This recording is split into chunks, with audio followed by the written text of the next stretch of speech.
ప్రభువైన యేసుక్రీస్తు పరిశుద్ధ నామములో మీ అందరికీ వందనాలు. నేను పాస్టర్ డాక్టర్ ఎం ఆశీర్వాదం, గలిలయ ప్రార్థనా మందిరం, నవలూర్, మంగళగిరి, ఆంధ్రప్రదేశ్. నేను మిమ్మను గలిలయ ప్రార్థనా మందిర పాడ్కాస్ట్కు ఆహ్వానించుచున్నాను. ఈ పాడ్కాస్ట్లో మీరు మందిరములో బోధించు వర్తమానములు విని మేలు పొందుదురని నమ్ముచున్నాను. ప్రభువు మీకు తోడయుండునుగాక. షాలోమ్. ప్రభువైన యేసుక్రీస్తు పరిశుద్ధ నామములో మీ అందరికీ వందనాలు. యెషయా గ్రంథం 62వ అధ్యాయం 5వ వచనాన్ని కొద్దిసేపు మనం ధ్యానించుకుందాం. యవనుడు కన్యకను వరించి పెండ్లి చేసి కొనున్నట్లు నీ కుమారులు నిన్ను వరించి పెండ్లి చేసి కొనెదరు. పెండ్లి కుమారుడు పెండ్లి కూతుర్ని చూచి సంతోషించున్నట్లు నీ దేవుడు నిన్ను గూర్చి సంతోషించును.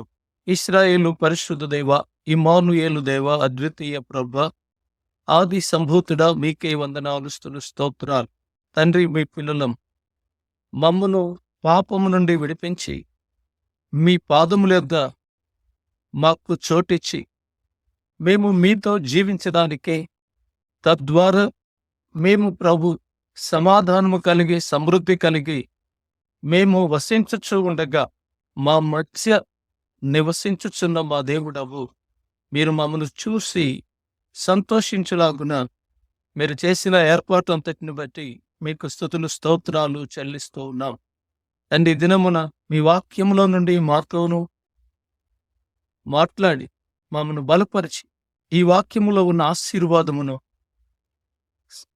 అభిషేకమును, మీ సమృద్ధిని మాకును విడుదల చేయమని మా ప్రభువైన యేసుక్రీస్తు పరిశుద్ధ నామములో అడిగి వేడుకుంటున్నాము, ప్రియ పరలోకపు తండ్రి. ఆమేన్. ప్రియమైన దేవుని పిల్లలారా, ఈ 62వ అధ్యాయంలో మొదటి నుంచి మనం చూసినప్పుడు సియోను గురించి, యెరూషలేము గురించి ప్రభు ఆసక్తి కలిగి మాట్లాడుతూ వచ్చారు. సియోను, యెరూషలేము పక్షమందు నేను మౌనముగా ఉండను అని చెప్తూ, మీరు నేను మీలో ఉంచిన మీ నీతిని జనులు చూడాలి, నేను మీలో ఉంచిన మీ మహిమ రాజులందరూ చూడాలి, మిమ్మును నేను బాగు చేస్తున్నాను, మీకు నేను కొత్త పేరు పెట్టబోతూ ఉన్నాను, మీరు నా చేతిలో భూషణ కిరీటముగాను రాజకీయ మకుటముగాను ఉండబోతున్నారు. అందుకోసమై నేను మిమ్మల్ని విడిపించాను, ఇక పాడైన స్థితిలోనికి మిమ్మల్ని నడిపించను, మీరు నాకు ఇష్టురాలుగా హెప్సిబాగా ఉంటారు. మీరు నివసించేటువంటి స్థలము అనగా యెరూషలేము, యోధా ప్రజలు నివసించేటువంటి ప్రాంతము బ్యోలాగా మారుతుంది. అది ప్రతివ్రత అవుతుంది అని ప్రభు మాట్లాడుతూ 5వ వచనం వచ్చేటప్పుడు మీరు చూడండి, నేను బాగు చేసిన యెరూషలేము, నేను బాగు చేసిన మీరు ఎలా ఉండబోతున్నారు అంటే, ఆ సంతోషకరమైన సమాధానకరమైనటువంటి ఆ విషయాలను చెప్పడానికి ఇక్కడ పలికించిన మాటలు 5వ వచనంలో ఉన్నాయి. యవ్వనుడు కన్యకను వరించి పెండ్లి చేసి కొనున్నట్లు నీ కుమారులు నిన్ను వరించి పెండ్లి చేసి కొనెదరు.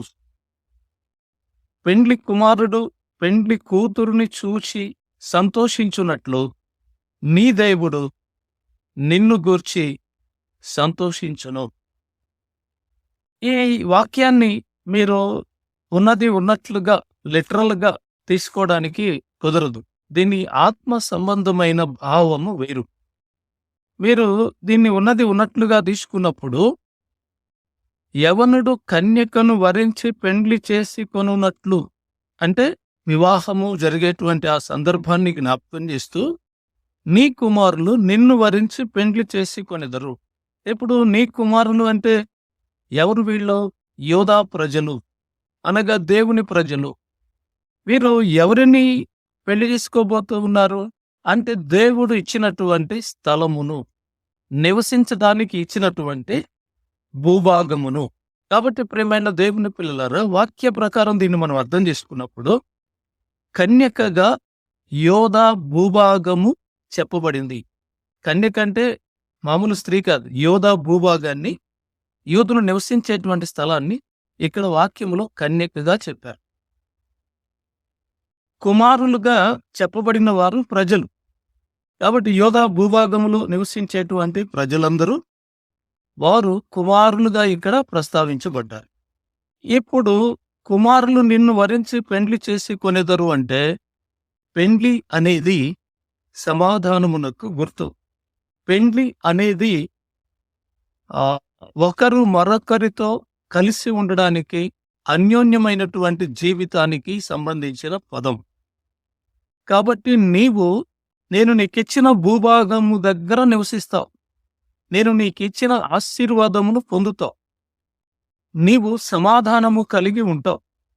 నీవు నీ దేశమును, ఆ దేశములో పండేటువంటి పంటను సమృద్ధిగా నువ్వు అనుభవిస్తావు. ఈ భావము వచ్చేలాగా ఇక్కడ చెప్పబడిన పదమే, నీ కుమారులు నిన్ను వరించి పెండ్లి చేసుకొనెదరు. నీ కుమారులు అంటే నీ ప్రజలు నిన్ను ఇష్టపడతారు, నీ మీద లక్ష్యం ఉంచుతారు. ఎందుకంటే నువ్వు సమృద్ధిగా పండుతావు. నువ్వు వారికి కావలసిన వనరులన్నీ కూడా ఇస్తావు. అక్కడ ఇక నువ్వు విడువబడవు. నీవు సమృద్ధి కలిగి ఉంటావు. మంచి పంటలు, శ్రేష్టమైనటువంటి జీవితాన్ని నీ పిల్లలు పొందడానికి కావలసినంత ఫలభరితముగా యోధా భూభాగము ఉండబోతుంది అని చెప్పడానికి ఇక్కడ వాడినటువంటి పదం, నీ కుమారులు నిన్ను వరించి పెండ్లి చేసుకొనెదరు. ఇక రెండో భాగంలోకి వచ్చినప్పుడు, పెండ్లి కుమారుడు పెండ్లి కూతురును చూచి సంతోషించున్నట్లు నీ దేవుడు నిన్ను గూర్చి సంతోషించును. కాబట్టి ఇక్కడ ప్రజలందరూ పెండ్లి కుమార్తెతో పోల్చబడ్డారు. ప్రజలందరూ పెండ్లి కుమార్తె. ఇక్కడ ఈ రెండో భాగంలో పెండ్లి కుమారుడిగా మన ప్రభువు పోల్చబడ్డారు. పరలోకమందున్న దేవుడు పెండ్లి కుమారుడుగా పోల్చబడ్డారు. అంటే ఇప్పుడు పెండ్లి కుమారుడు పాత నిబంధన కాలములకు యెహోవా అని మనము గ్రహించగలము. అలాగే ఆయన కూడా యేసుక్రీస్తే. మనకైతే ప్రభువైన యేసుక్రీస్తు ఆయన వరుడు. కాబట్టి యేసుక్రీస్తు తన ప్రజలతో కలిసి ఉంటారు. యెహోవా దేవుడు తన ప్రజల మధ్య నివసిస్తారు. ఎందుకు నివసిస్తున్నారంటే, ఇప్పుడు తన ప్రజలు విడువబడలేదు, తన ప్రజలు పాడుగా లేరు. వారిప్పుడు ఆయన చేత పరిశుద్ధపరచబడి ఫలించుచు ఆయన అప్పగించిన పనులను చేస్తూ సమృద్ధిగా ఉన్నారు. ప్రజలందరూ చాలా సంతోషంగా ఉన్నారు. అలా ఉండటానికి కారణం ఏంటంటే, ప్రభువు వారి మధ్య నివసించుటే. కాబట్టి ఇప్పటి వరకు నువ్వు విడవబడ్డావు, ఇప్పటి వరకు నువ్వు పాడైపోయిన స్థితిలో ఉన్నావు. కానీ ఇప్పుడు నేను నిన్ను బాగు చేశాను. ఇప్పుడు నీ కుమారులందరూ, నీ ప్రజలందరూ నీ దగ్గరకు వస్తున్నారు, అనగా భూభాగంలోనికి వస్తున్నారు, అనగా యెరూషలేము ప్రాంతంలోనికి వస్తున్నారు. మరో మాట్లాడుకోవలిస్తే సంఘమునకు తిరిగి వాళ్ళు వస్తూ ఉన్నారు. కాబట్టి వారు వచ్చినందున వారు సమృద్ధిగా ఉండులాగున నేను నిన్ను ఆశీర్వదించబోతున్నాను, ఫలభరితము చేయబోతున్నాను అని సంఘము యొక్క పునరుద్ధరణ గురించి, సంఘము దేవుని ద్వారా ఆశీర్వదించబడి ఆత్మ ఫలములను, శ్రేష్టమైన ఈవులను సమృద్ధిగా కలిగి ఉండుట అనేటువంటి విషయాలను ఇక్కడ పరిశుద్ధాత్మ దేవుడు మనకు జ్ఞాపకం చేస్తూ ఉన్నారు. ఎందుకు సంఘము సమృద్ధిగా ఉంటుంది? ఎందుకు సంఘములోనికి వచ్చుచున్న పిల్లలు సంతోషంగా ఉంటారు అంటే, వారి మధ్య దేవుడున్నాడు, సంఘములో దేవుడున్నాడు. సంఘములో దేవుడు నివసించుట ద్వారా ఆ వాతావరణం అంతా కూడా పరిశుద్ధముగా మార్చబడింది. ప్రజలు చక్కగా సంతోషంగా ఉన్నారు అనేటువంటి విషయాలు మనము ఈ వాక్యములో గ్రహించవలసిన వారమై ఉన్నాం. మరి ఇప్పటిదాకా విడువబడి పాడైన స్థితిలో ఉన్నప్పుడు వీరు ఏం చేయాలి? ఎందుకు వారు ఆ విడువబడి పాడైన స్థితిలో ఉండుట ద్వారా వారు ఇప్పుడు సమకూర్చబడేటువంటి సమయములో సమృద్ధితో వస్తారు. సమృద్ధి దీవెనలతో వస్తారు. మీరు ఒక్కసారి ఇర్మియా గ్రంథం 29వ అధ్యాయం, ఇర్మియా గ్రంథం 29వ అధ్యాయం 5వ వచనం దగ్గర నుంచి మీరు జాగ్రత్తగా చూడండి. 4 నుంచి చూసినా మీరు పర్వాలేదు. ఇశ్రాయేలు దేవుడును సైన్యములకు అధిపతియునగు యెహోవా తన ప్రేరేపణ చేత బబులోనునకు చెరతీసుకొని పోబడిన వారికందరికీ ఇలాగు ఆజ్ఞ ఇచ్చుచున్నాడు. ఇండ్లు కట్టించుకొని వాటిలో నివసించుడి, తోటలు నాటి వాటి ఫలములను అనుభవించుడి, పెండ్లిండు చేసుకొని కుమారులను కుమార్తెలను కనుడి. అక్కడ ఏమీయూ మీకు తక్కువ లేకుండా అభివృద్ధి పొందుటకై వారు ప్రియమైన దేవుని పిల్లలారా, ఇక్కడ 7వ వచనం జాగ్రత్తగా చూడండి. ఇర్మియా గ్రంథం 29వ అధ్యాయం 7వ వచనం. నేను మిమ్మల్ని చెరగొనిపోయిన పట్టణము యొక్క క్షేమము కోరి దాని కొరకు యెహోవాను ప్రార్థన చేయుడి, దాని క్షేమము మీ క్షేమమునకు కారణమగును. చూడండి, ఇక్కడ మీరు జాగ్రత్తగా గమనించినట్లయితే బబులోను చెరలో దేవుని ప్రజలు ఉన్నారు. ఈ చెరలో ఉన్న కాలములో, విడువబడినటువంటి కాలములో, యోధా భూభాగాన్ని విడిచిపెట్టి వారు బబులోను ప్రాంతంలో నివసిస్తున్నటువంటి సమయములో మీరు దుఃఖపడతారేమో, వేదన పడతారేమో, లేక మేమేంటి మా భూభాగాన్ని విడిచిపెట్టి ఎక్కడుంటున్నామని మీరు విచారిస్తారేమో. అలా కాదు, మీరు సంతోషంగానే ఉండాలి. మీరు మీ బిడ్డలకు వివాహాలు చేయాలి, వారు పిల్లల్ని కనాలి. అలాగున మీరు అక్కడ సమృద్ధిగా ఉండాలి. అంటే మీరు విడవబడినప్పుడు, మీరు మీ భూభాగానికి దూరంగా ఉన్నప్పుడు, మీరు ఇబ్బందుల్లో ఇరుకుల్లోకి నెట్టబడినప్పుడు మీరు ఏడుస్తూ కూర్చోకూడదు. మీరు అక్కడ సంతోషిస్తూ మీ పని మీరు చేస్తూ మీరు అభివృద్ధి చెందాలి. అలా చెబుతూ 7వ వచనంలో ప్రభు ఏమంటున్నారంటే, నేను మిమ్మల్ని చెరగొనిపోయిన పట్టణము యొక్క క్షేమము కోరి దాని కొరకు యెహోవాను ప్రార్థన చేయుడి.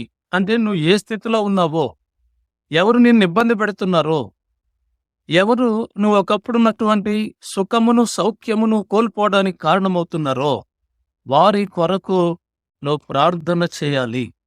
అప్పుడు ఏం జరుగుతుందంటే, వారు క్షేమముగా ఉండులాగున నువ్వు ప్రార్థన చేస్తున్నావు కాబట్టి వారి క్షేమము అనగా నువ్వు ఏ ప్రాంతములో ఉంటున్నావో ఆ ప్రాంతము యొక్క క్షేమము నీకు క్షేమం అవుతుంది. అంటే ఇప్పుడు ప్రభు ఏం చెప్పారు? నీవు మరలా బాగు చేయబడతావు, నువ్వు సమృద్ధి కలిగి ఉంటావు. ఒకప్పుడు నువ్వు విడువబడ్డావు, ఒకప్పుడు నీలో బాధ ఇబ్బంది ఉంది, కానీ ఇప్పుడు నీ కుమారులు నిన్ను వరిస్తున్నారు, ఇష్టపడుతున్నారు, వారందరూ నీ యందు సంతోషిస్తున్నారు. ఎందుకంటే నీవు సమృద్ధి కలిగి ఉన్నావు. ఈ సమృద్ధి ఎక్కడి నుంచి వచ్చింది?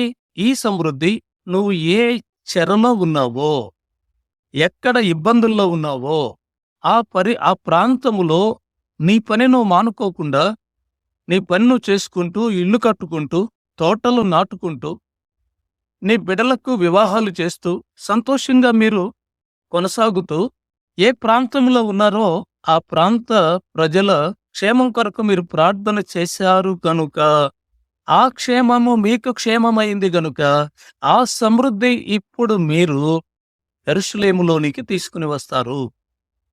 అనగా ప్రియమైన దేవుని పిల్లలారా, నీవున్నటువంటి స్థితిలో నీ పని నువ్వు చేస్తూ, నీ కష్టాల్లోనే నష్టాల్లోనే ప్రభువుని విడిచిపెట్టకుండా ప్రార్థన చేస్తూ, నీ చుట్టూ ఉన్న శత్రువుల కొరకు, నీ సహోదరుల కొరకు, ఇరుగు పొరుగు వారి కొరకు నువ్వు ఎప్పుడైతే ప్రార్థన చేస్తావో వారి క్షేమం కొరకు, వారికి క్షేమం ఇచ్చే దేవుడు అంతకంటే ఎక్కువ క్షేమము నీకిస్తారు.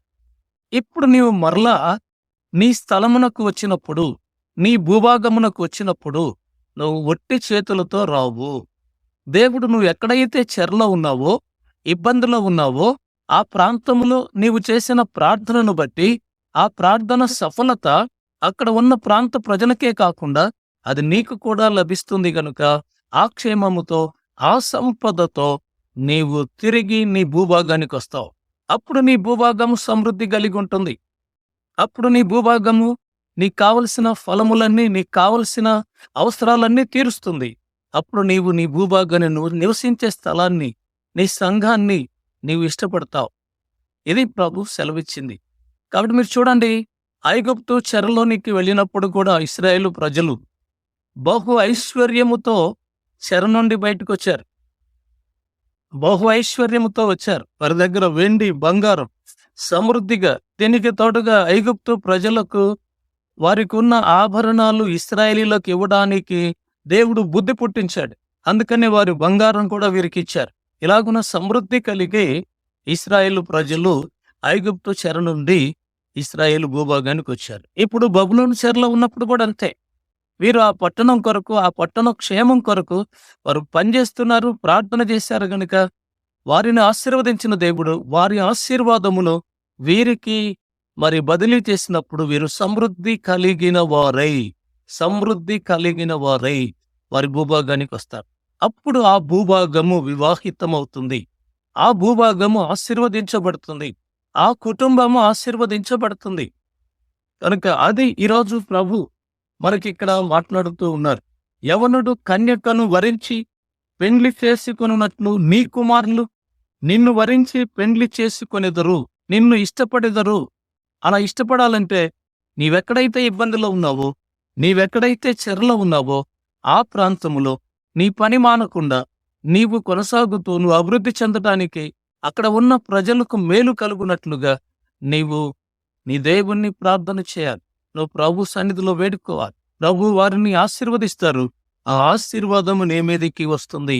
ఈ గొప్ప ఆశీర్వాదముతో, సంపదతో నీవిప్పుడు నీ భూభాగములోనికి వస్తావు గనుక నీ భూభాగము సమృద్ధిగా పండుతుంది. అంటే నువ్వు ఏ భూభాగం కొరకు ప్రార్థన చేశావో ఆ చెరలో ఉన్న భూభాగాన్ని ఆశీర్వదించే దేవుడు అంతకంటే ఎక్కువగా నీ సొంత భూభాగాన్ని, నీ భూభాగాన్ని ఆయన ఆశీర్వదిస్తారు గనుక అది పంటలు పండడానికి, నిన్ను సంతోషంగా ఉండడానికి కావలసిన సమృద్ధిని కలిగి ఉంటుంది గనుక ఆ భూభాగాన్ని నువ్వు ఎప్పుడు ఇష్టపడతావు. అదే భావం ఇక్కడ. నీ కుమారులు నిన్ను వరించి పెండ్లి చేసి కొనెదరు. ఇదంతా జరగాలంటే నువ్వేం చేశావు? యెహోవాని ప్రార్థించావు. ఆయన సన్నిధిలో నీవు మౌనముగా ఉండి ఎన్ని ఇబ్బందులైనా సరే వాటిని సహిస్తూ ఆ చుట్టూ ఉన్న ప్రజల కొరకు, నిన్ను ఇబ్బంది పెట్టే వారి కొరకు నువ్వు ప్రార్థన చేశావు కాబట్టి ప్రభు నిన్ను మెచ్చుకుంటారు. ప్రభు నీతో ఉంటారు. ఆయన నీ మధ్య ఉంటారు. మీ మధ్య ప్రభు ఉన్నప్పుడు మీరు బహుగా ఆశీర్వదించబడతారు. అది చివరి 2 లైన్లు. పెండ్లి కుమారుడు పెండ్లి కుమార్తెను చూసి సంతోషించున్నట్లు నీ దేవుడు నిన్ను గూర్చి సంతోషించును. కాబట్టి ప్రియమైన దేవుని పిల్లలారు, ప్రభు నీ గురించి సంతోషించాలంటే నీవు మొట్టమొదట నీ పనులను మానుకోకూడదు. నీ కార్యక్రమాలను కొనసాగిస్తూనే నీ చుట్టూ నిన్ను బాధ పెట్టే వంటి వారి కొరకు, వారి క్షేమం కొరకు నువ్వు ప్రార్థన చేయాలి. నీ శత్రువుల కొరకు నువ్వు ప్రార్థన చేయాలి. అప్పుడు ఎప్పుడైతే వారి క్షేమం కొరకు నువ్వు ప్రార్థన చేస్తావో వారికంటే ఎక్కువ క్షేమ స్థితిలో ప్రభు నిన్ను ఉంచుతారు. నీ భూభాగాన్ని ఉంచుతారు, నీ ఇంటిని ఉంచుతారు. తద్వారా నువ్వు సమృద్ధి కలిగి ఉంటావు. కారణం ప్రభు మీ మధ్య ఉంటారు, మీ కుటుంబంలో ఉంటారు, మీ సంఘములో ఉంటారు. కనుక ప్రభు ఉన్నందువలన మీరు ఆశీర్వదించబడతారు. ప్రభు ఉన్నందువలన నీవు సంతోషంగా ఉంటావు. నీ బిడ్డలో నిన్ను పొగుడుతూ ఉంటారు. నీ కుటుంబము సమృద్ధి కలిగి ఉంటుంది. అప్పుడు ప్రభువుకు మహిమ. అదే ప్రభు ఈరోజు మన ముందు ఉంచినటువంటి లేఖన భాగములో ఉన్నటువంటి సారాంశం. మీరు ఒకసారి జెఫన్యా గ్రంథం 3వ అధ్యాయం, జెఫన్యా గ్రంథం 3వ అధ్యాయం 17వ వచనాన్ని మనము చదువుకుందాం. జెఫన్యా 3:17. నీ దేవుడైన యెహోవా నీ మధ్య ఉన్నాడు. ఆయన శక్తిమంతుడు. ఆయన మిమ్మును రక్షించును. ఆయన బహు ఆనందముతో నీ యందు సంతోషించును. నీ యందు తనకున్న ప్రేమను బట్టి శాంతము వహించి నీ అందరి సంతోషము చేత ఆయన హర్షించును. కాబట్టి ఎప్పుడైతే ఇలా ప్రతికూలంగా ఉన్నప్పుడు, మనకు వ్యతిరేకంగా ఉన్నప్పుడు, పరిస్థితులన్నీ మనకు ఇబ్బందికరంగా ఉన్నప్పుడు మనము ప్రభుతో గడుపుతామో, మనల్ని ఇబ్బంది పెట్టే వారి కొరకు ప్రార్థన చేస్తామో, ప్రత్యేకంగా ప్రభు మనల్ని దర్శిస్తారు, మనల్ని ఆశీర్వదిస్తారు. ఆయన ఆశీర్వాదం ఎలా ఉంటుందంటే, నీ దేవుడైన యెహోవా నీ మధ్య ఉంటాడు. నీ దేవుడైన యెహోవా నీ మధ్య ఉంటాడు. ఆయన మన మధ్య ఉన్నప్పుడు ఇక ఆయన ప్రేమ మన కొరకు విడుదలవుతుంది గనుక అన్ని విషయాల్లో మనము సమృద్ధి కలిగి ఉంటాం. మనం ఎప్పుడైతే వర్ధిల్లుతామో ప్రభు కూడా మనల్ని చూసి సంతోషిస్తారు. కాబట్టి చూడండి, ఎప్పుడైతే మనం ప్రభు సన్నిధిలో ఉంటామో దేవుని ఆత్మ మన మీద ఉంటుంది. ఎప్పుడైతే మనం బహుగా వర్ధిల్లుతామో పరలోకమందున్న తండ్రి ఆయన సంతోషిస్తారు. మీరు యోహాను సువార్త 15వ అధ్యాయములో ఆ మాట మనం చూస్తాం. యోహాను సువార్త 10వ అధ్యాయం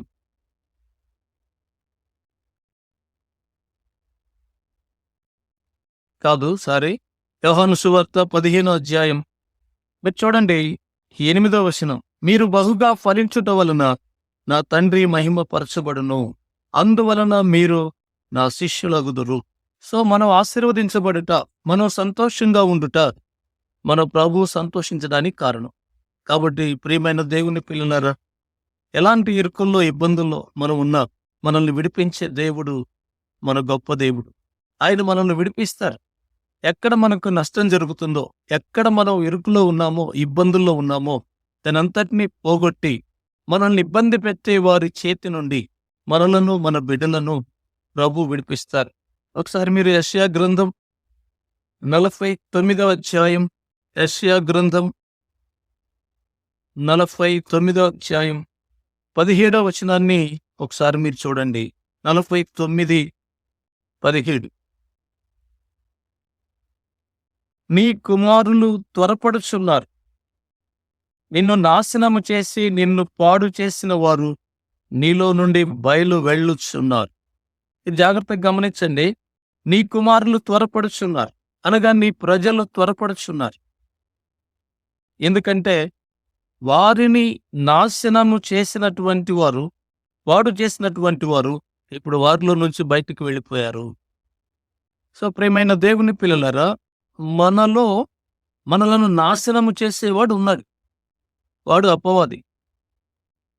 సో అపవాది మనలో ఉన్నంత కాలము మనము దేవునికి లోబడం, దేవుని మాటను తిరస్కరిస్తాం. దాని వలన ప్రభువు మనతో ఉండరు, మనలో ఉండరు. అప్పుడు మనం విడువబడతాం. అప్పుడు మన పరిస్థితులు పాడైపోతాయి. మనము అన్ని విషయాల్లో చెడిపోయిన వారముగా ఉంటాం. సో ఎప్పుడైతే మరలా ప్రభు మన మధ్య ఉంటారో మనలో ఇప్పటి వరకు ఉన్నటువంటి శత్రువు మనలో నుండి పారిపోతాడు. కనుక నీవు సంతోషంగా ఉండాలంటే, నెమ్మదిగా ఉండాలంటే తప్పకుండా దేవునికి వ్యతిరేకముగా పనిచేస్తున్న శక్తులు నీలో నుంచి వెళ్ళిపోవాలి. దేవునికి ఆటంకముగా ఉన్న విధానము నువ్వు మానుకోవాలి. దేవుడు ఇష్టపడినటువంటి లక్షణాలను నువ్వు విడిచిపెట్టాలి. అవి బయటికి వెళ్ళిపోతేనే అప్పుడు నీవు, నీ కుటుంబము ఆశీర్వదించబడతారు.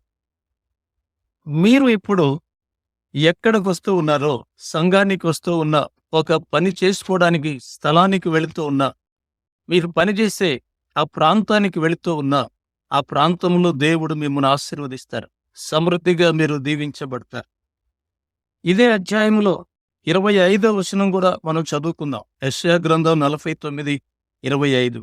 యెహోవా ఇలాగు సెలవిస్తున్నాడు, బలాఢ్యులు చెరపట్టిన వారు సహితము విడిపింపబడుదురు, భీకరులు చెరపట్టిన వారు విడిపింపబడుదురు.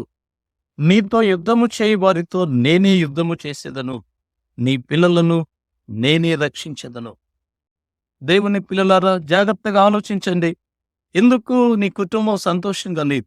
ఎందుకు నీవు సంతోషంగా లేవు? ఎందుకు పాడైపోయిన స్థితిలో మనం ఉన్నాం?